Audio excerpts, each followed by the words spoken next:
বলি এত বেলা করে ঘুম এসে থাকলে আমাদের সংসারখানা চলবে কি করে? এমনিতেও তো একদিন জঙ্গলে কাঠ না পেলে সেদিন আর আমাদের খাওয়ারই জোটে না। বলি বলি কি শুনছো? ঘুম থেকে ওঠো, উঠে জঙ্গলে যাও কাঠ কাটতে। অনেক বেলা হয়ে গেছে, এখন যদি কাঠ কাটতে না যাও জঙ্গলে তবে একটু পর এসেই বলবে যে আজ আর জঙ্গলে কাঠ পাওনি, অন্য কাঠুরিয়া এসে সব কাঠ নিয়ে গেছে। আহা গিন্নি, এত চেঁচামেচি করছো কেন? আমি কি বলেছি আমি জঙ্গলে যাব না কাঠ কাটতে? এই তো ঘুম থেকে উঠে এখন আমি জঙ্গলে যাচ্ছি কাঠ কাটার জন্য। তাও তুমি এবার আমাকে কিছু খেতে দাও, আমি সেগুলো খেয়ে জঙ্গলে যাই কাঠ কাটার জন্য। গিয়ে দেখি সেখানে কিছু কাঠ পাই কিনা। কোথা থেকে খেতে দেবো বলো তো? বাড়িতে যে খাবার মতো কিছুটি নেই, শুধু কয়টা মুড়ি আছে। যদি চাও সেগুলো তুমি খেতে পারো, আমি তোমাকে এনে দিচ্ছি। তুমি কি খাবে নাকি শুধু মুড়ি? শুধু মুড়ি আছে আর কিছুই নেই? শুধু মুড়ি যে আমি খেতে পারি না, থাক তার থেকে বরং আমি না খেয়েই থাকি। যাই, আর দেরি না করে এখন আমি জঙ্গলের দিকে বের হয়ে গিয়ে দেখি সেখানে একটা গাছ যদি পাই, কেটে বাজারে বিক্রি করে আসবো বরং। আর বিক্রি করে যে টাকা পাবো সে টাকা দিয়েই আজকের মতো আমাদের খাওয়ার জন্য খাবার কিনে নিয়ে আসবো। যাই, আমি আর দেরি না করে এখনই আমি জঙ্গলের দিকে রওনা দেই। তুমি তাই করো, তুমি জঙ্গলে গিয়ে কাঠ কেটে নিয়ে এসো, আর যদি পারো সেগুলো বিক্রি করে কিছু খাবারও নিয়ে এসো। যাও তো, আর দেরি করো না, এক্ষুনি এক্ষুনি জঙ্গলে যাও। কাঠুরিয়া তার স্ত্রীর কথা শুনে জঙ্গলের দিকে চলে যায়। সে জঙ্গলে গিয়ে একটি বড় গাছ দেখতে পায়। গাছটি সে কেটে তার গরুর গাড়িতে করে নিয়ে বাজারে যায় কাঠ বিক্রি করার জন্য। সে সারাদিন বাজারে বসে থাকে কাঠগুলো নিয়ে, কিন্তু কেউ তার কাঠগুলো কিনতে আসে না। তখন সে মনে মনে বলে, আজ কি হলো সবার? কেউ দেখছি আমার কাঠ কিনতে আসছে না।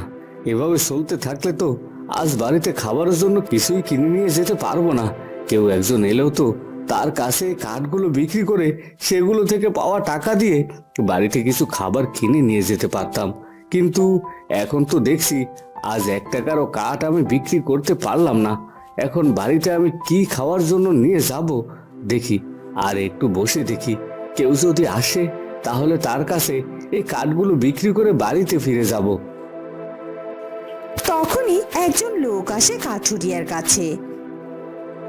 এই যে ভাই, বলছি কত করে বিক্রি করছো তোমার কাঠ?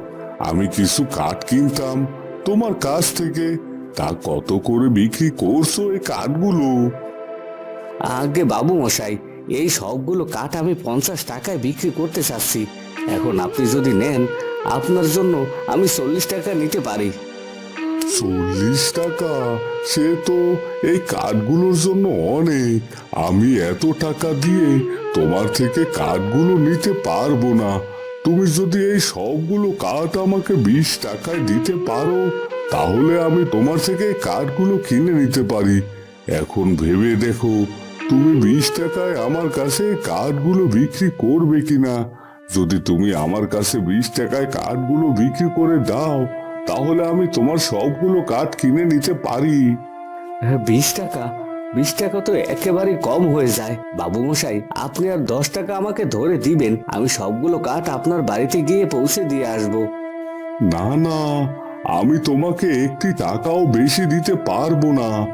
যদি তুমি 20 টাকায় আমাকে কাঠগুলো বিক্রি করো, তাহলে আমি এই কাঠগুলো নেব।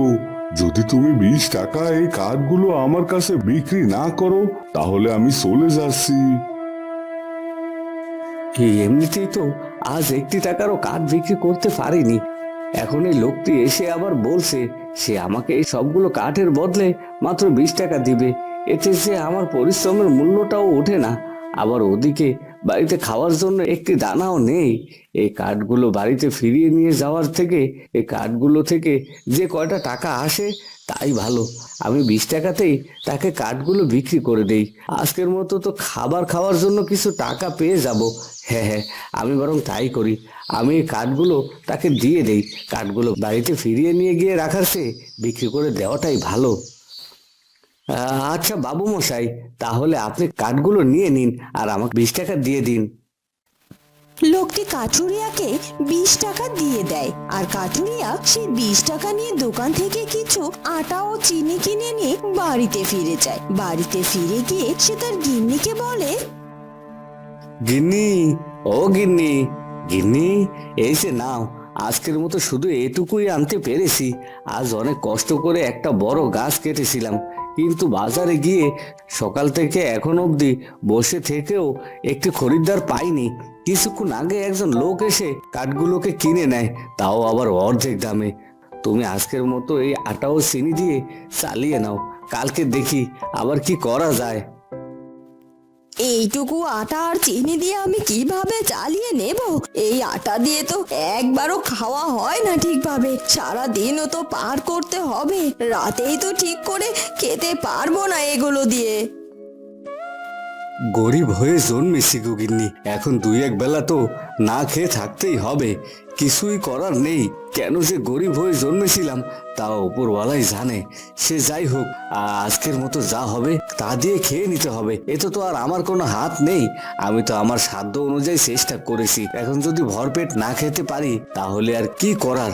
যাও, তুমি দেরি না করে এই আটা দিয়ে রুটি বানাও, এই চিনি দিয়ে রুটি খেয়ে পানি খেয়ে আজকের মতো থাকি, কালকে দেখি কি করতে পারি আবার।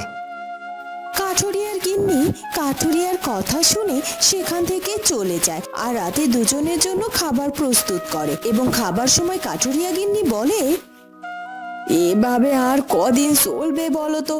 এখনো তো আমাদের একটা ছেলে পুলে কিছুটি হয়নি, তাতে এই অবস্থা। যখন আমাদের ছেলে মেয়ে হবে তখন তুমি কি করবে? তুমি বরঞ্চ কাঠ কাটা বাদ দিয়ে দাও, কাঠ কাটার বদলে তুমি অন্য কোনো কাজ খুঁজে বের করো, তাহলে আমাদের প্রতিদিনের সংসার খরচের টাকাটা অন্তত সেখান থেকে চলে আসবে, 3 বেলা ভরপেট খেতে পারবো গো আমরা। হ্যাঁ গিন্নি, আমিও তাই ভাবছি। তাছাড়া এমনভাবে কতদিন এরকম কষ্ট করে থাকতে আমারও যে আর ভালো লাগে না। তবুও দেখি যে কয়দিন কাজের জোগাড় না করতে পারি সে কয়দিন জঙ্গলে কাঠ কেটেই সংসার খরচের উপার্জন করি। একদিন না খেতে পেলে তো আর কেউ আমাদের খেতে দেবে না, বলো? হ্যাঁ হ্যাঁ, তুমি তাই বরঞ্চ করো। তুমি যে কদিন কোনো কাজ জোগাড় করতে না পারো সে কদিন কাটই কাটো, তারপরে যখন তোমার কাজের জোগাড় হয়ে যাবে তখন না হয় তুমি এই কাঠ কাটা বাদ দিয়ে দিও।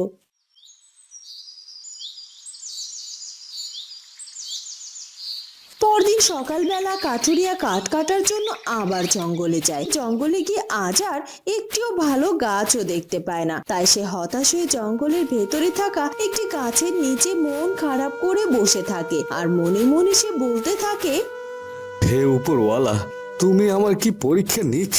আজ অনেকদিন হলো, দিনের বেলা তো কিছুই খাওয়া হয় না, আবার রাতেও অল্প কিছু খেয়ে ঘুমিয়ে পড়তে হয়। তুমি আমার দুঃখ কবে দূর করবে? আমি যে আর পারছি না এত কষ্ট সহ্য করতে। তুমি আমাকে একটা পথ দেখাও যাতে আমি সেই কাজ করে আমার এই কষ্টটাকে দূর করতে পারি। এই কথা বলে কাঠুরিয়া সেখান থেকে উঠে বাড়িতে যাওয়ার জন্য জঙ্গলের ভেতরের রাস্তা দিয়ে হাঁটতে থাকে। তখন সে একটি গর্তের ভেতরে কিছু একটা জল জল করতে দেখে। তখন সে সেই গর্তের দিকে এগিয়ে যায় আর গর্তের ভিতর তাকাতে সে দেখতে পায় যে গর্তের ভেতরে একটা কলসি আর সেই কলসির ভেতরে অনেক স্বর্ণ মুদ্রা রয়েছে। সেই স্বর্ণ মুদ্রাগুলো দেখে চাষি অনেক খুশি হয়ে যায়। হে উপরওয়ালা, তুমি যে আমার কথা শুনেছো, তুমি আমাকে সাহায্য করার জন্য এখানে এতগুলো সোনার মুদ্রা রেখে গেছো, তোমাকে অনেক ধন্যবাদ উপরওয়ালা। আজ যদি তুমি আমার সাহায্য না করতে তাহলে হয়তো আজকে রাতেও আমাকে কিছু না খেয়ে থাকতে হতো। এখন আমাকেও আমার গিন্নিকে না খেয়ে থাকতে হবে না। যাই, আমি দেরি না করে এখনই বাড়িতে ফিরে যাই। আমার গিন্নি সোনার মুদ্রাগুলো দেখলে অনেক খুশি হবে। যাই যাই, আর দেরি না করে এখন আমি বাড়িতে ফিরে যাই। এই কথা বলে কাঠুরিয়া সেখান থেকে চলে যায়।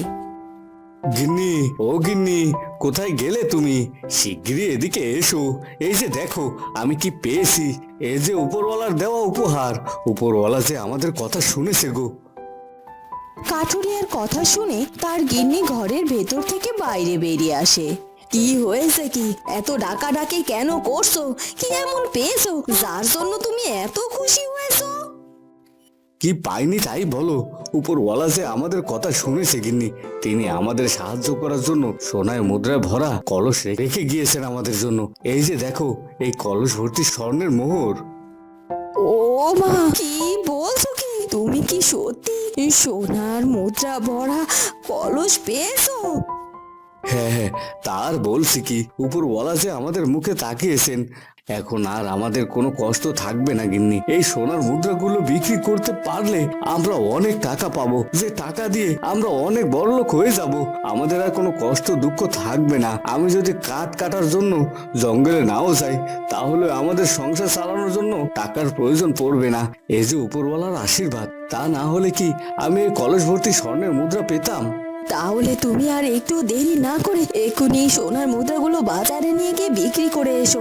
আমাদের এখন আর কোনো কষ্টই থাকলো না। তাহলে এখন থেকে আমরা অনেক শান্তিতে আমাদের জীবন কাটাতে পারবো গো। অনেক ধন্যবাদ তোমাকে বিধাতা, তুমি যে আমাদের মুখ পানে চেয়েছো, আমাদেরকে সাহায্য করেছো। তুমি যদি আমাদেরকে সাহায্য না করতে, তাহলে সে আমাদের না খেয়ে মরতে হতো। তার বলতে গিন্নি, আমাদের সুখের সময় ও দুঃখের সময় আমাদের পাশে উপরওয়ালাই তো ছিলেন। তিনি ছাড়া যে আমরা কখনোই ভালো থাকতে পারতাম না। তাই এবার আমি বাজারে গিয়ে এই সোনার মোহরগুলো বিক্রি করে আসি। এই কথা বলে কাঠুরে সেই সোনার মোহরগুলো নিয়ে বাজারে চলে যায় এবং বাজারে গিয়ে সোনার মোহরগুলো বিক্রি করে। সোনার মোহরগুলো বিক্রি করে সে অনেক টাকা পায় এবং তা দিয়ে সে একটি নতুন বাড়িও তৈরি করে, অনেক চাষাবাদের জমিও কিনে রাখে। এরপর থেকে কখনোই কাঠুরিয়াকে তার সংসার চালানোর জন্য জঙ্গলে কাঠ কাটতে যেতে হয়নি। এরপর সুখে শান্তিতে তারা দুজনে জীবন যাপন করতে থাকে। বন্ধুরা, কেমন লাগলো আমাদের আজকের গল্পটি? যদি ভালো লাগে তাহলে অবশ্যই আমাদের চ্যানেলটিকে সাবস্ক্রাইব করে দিও। দেখা হবে নতুন কোনো গল্প নিয়ে। ধন্যবাদ।